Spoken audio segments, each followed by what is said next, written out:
नमस्कार. रामकृष्ण हरी मंडळी, श्री स्वामी समर्थ. यंदा 2025 मध्ये तुळशी विवाहाला कधी सुरुवात करावी, तुळशीचे महत्त्व काय, लागणारे साहित्य कोणते, कोणते नियम पाळावेत, हे आपण आजच्या व्हिडिओमध्येच थोडक्यात जाणून घेऊया. बघा, तुळशी विवाहाला सुरुवात होत आहे प्रबोधिनी एकादशी म्हणजेच 2 तारखेपासून. ती तुळशी विवाह समाप्ती होत आहे 5 नोव्हेंबर, त्रिपुरारी पौर्णिमा हा शेवटचा दिवस आहे. तुम्ही या कालावधीतच तुळशी विवाह करू शकता. आता बघा, आपण तुळशीचे महत्त्व नक्की काय आहे हे आपण थोडक्यात जाणून घेऊया.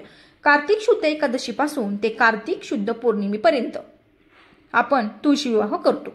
यावेळेस विवाहातील सर्व विधी, वाढणीच्या पासून लाजालोम, सप्तपदी वगैरे सारे नियम आपण पाळतो. बघा, तुळशी विवाहामुळे घरातील मुलामुलींची अडलेली विवाह लवकरात लवकर होतात, असे बऱ्याच जणांचे अनुभवातली बोल आहेत. बघा, तुळस ही बहुगुणी व अत्यंत प्रभावी औषधी वनस्पती आहे, म्हणून तिचे नाते पितरांशी, देवांशी, मानवांशी जोडून दिले आहे. तुळस भगवान विष्णूंना अत्यंत प्रिय आहे, म्हणून पूजेच्या वेळेला भगवान विष्णूंच्या चरणावर वाहिलेली तुळस नैवेद्यावर ठेवणे म्हणजेच देवांना तो नैवेद्य समर्पण करणे. तुळशीशिवाय दररोजची पूजा पूर्ण होत नाही, म्हणून दररोज भगवान विष्णूंना, कृष्णांना तुळशीचे एक तरी पान व्हावे. तुळशीला प्रदक्षिणा घातल्यास स्त्रियांचे विवाह मनोकामना पूर्ण होतात. मृत व्यक्तीच्या मुखात गंगाजलाप्रमाणे तुळशीचे पान ठेवण्यात येते, म्हणून तुळशीला मानवी जीवनात अत्यंत महत्त्वाचे स्थान आहे. भगवान श्रीकृष्णांची तुला करताना एका पारड्यात भगवान श्रीकृष्ण व दुसऱ्या पारड्यात त्यांच्या वचनाचे दागिने, मुद्रा त्यांच्या सर्व पत्नींनी घातले, तरी तुला पूर्ण होत नव्हती. त्यावेळेस सत्यभामाने एक तुळशीचे पान त्यावर ठेवले. त्याचबरोबर अलंकाराचे ते पारडे ताबडतोब खाली आले. तुळशीच्या पवित्र व निष्काम प्रेमामुळे ती तुला पूर्ण होऊ शकली. तेव्हा आशीर्वाद म्हणून भगवान विष्णूंनी तिला पत्नी स्वरूपाचा मान दिला व प्रत्येक वर्षी आधी माझा विवाह तुळशीशी होईल व त्यानंतर इतर वधूवरांचे विवाह होतील असा आशीर्वाद त्यांनी दिला. त्याप्रमाणे आजपर्यंत ती प्रथा सुरू आहे. आता बघा, आपण लागणारे साहित्य कोणते हे जाणून घेऊया.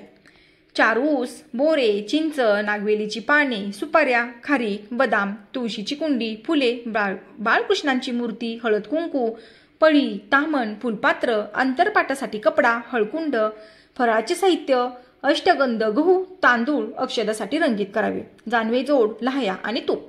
बघा, आता प्रत्येक ठिकाणची पद्धत वेगवेगळी असू शकते. तर बघा, आता आपण तुळशीसाठी सौभाग्य अलंकार कोणते आहेत हे जाणूया.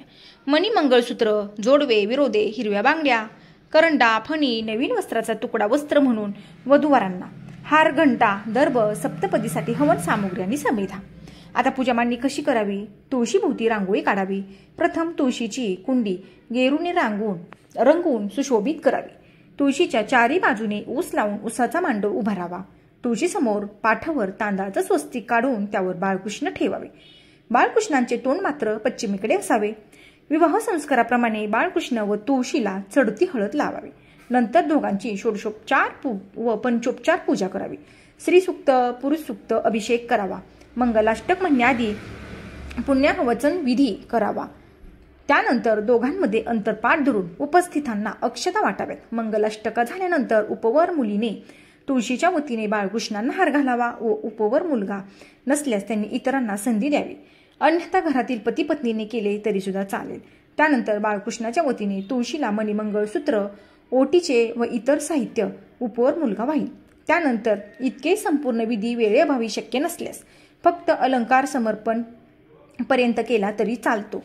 बघा, तुमच्याकडे जशी पद्धत आहे आणि इतकं सगळं जर तुम्हाला जमत नसेल तर तुम्ही साध्या पद्धतीने केलं तरी सुद्धा चालेल. पण बघा, साहित्य मात्र हे नक्कीच असावं.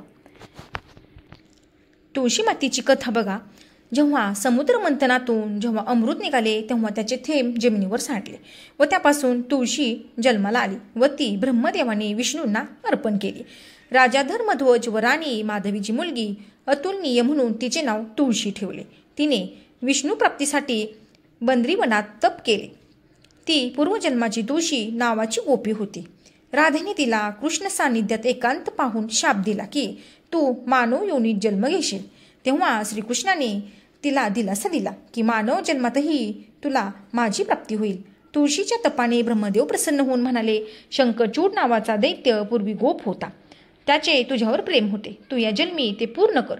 मग पुढील जन्मी तुला विष्णूंची प्राप्ती होईल. तिने शंखचूडाशी लग्न केले. त्या दैत्याचा पराभव तुळशीच्या पातिव्रत्यामुळेच देवांना करता येईना. तेव्हा विष्णूंनी शंखचूडाच्या रूपात जाऊन तिचे पातिव्रत भंग केले. शंखचूड मारला गेला. तेव्हा तिने विष्णूंना शाप दिला की तू पाषाण होशील. विष्णूने तिला सांगितले, तू माझ्या प्राप्तीसाठी तप केलेस म्हणून मी हे कृत्य केले. तुला आता दिव्य देह मिळेल. तुझ्या तडकलेल्या शरीरातून गडगी नावाची नदी निर्माण होईल. मग गडगीच्या तीरावरील शालिग्राम नावाचा पाषाण होईल. या पाषाणाला माझे रूप समजून तुझे पान मला वाहतील. तुझा पती माझ्यापुढे शंख होऊन माझ्या पूजेत सामील होईल. तू मला लक्ष्मी इतकीच प्रिय होशील. अशी तुळशी जन्माची कथा सांगितली जाते. तुळसी आरोग्याच्या दृष्टीने अत्यंत गुणकारी औषधी आहे. आता बघा, आणखी एक कथा आहे की जालंधर नावाचा एक अत्यंत पराक्रमी राक्षस होता. त्याने अनेकांना जिंकले आणि वैभव प्राप्त केले. त्याची पत्नी रुंदा ही एक महान पतिव्रता होती. तिच्या पातिव्रताच्या जोरावरच तो अजिंक्य झाला होता. जालंधराच्या युद्धात पराभव करावा यासाठी भगवान श्री विष्णूंनी एक कपट कारस्थान रचले. विष्णूंनी जालंधराचे रूप धारण केले व त्याच रूपात तो रुंदाजवळ राहू लागले. रुंदेचे पातिव्रत भंग झाले. त्यामुळे जालंधर लढाईच्या मैदानावर मारला गेला. हे सर्व रुंदेच्या लक्षात आले. तिने विष्णूंना शाप दिला आणि स्वतः सती केली. तिने अग्निकाष्ठे भक्षण केली. तिच्या मृत्यूच्या ठिकाणी एक वनस्पती उगवली, ती तुळस. त्यामुळेच विष्णूंना तुळस ही अत्यंत प्रिय आहे. तर हा होता छोटासा व्हिडिओ. आवडल्यास लाईक, शेअर आणि सबस्क्राईब करा. तोपर्यंत तुम्हा सर्वांना श्री स्वामी समर्थ.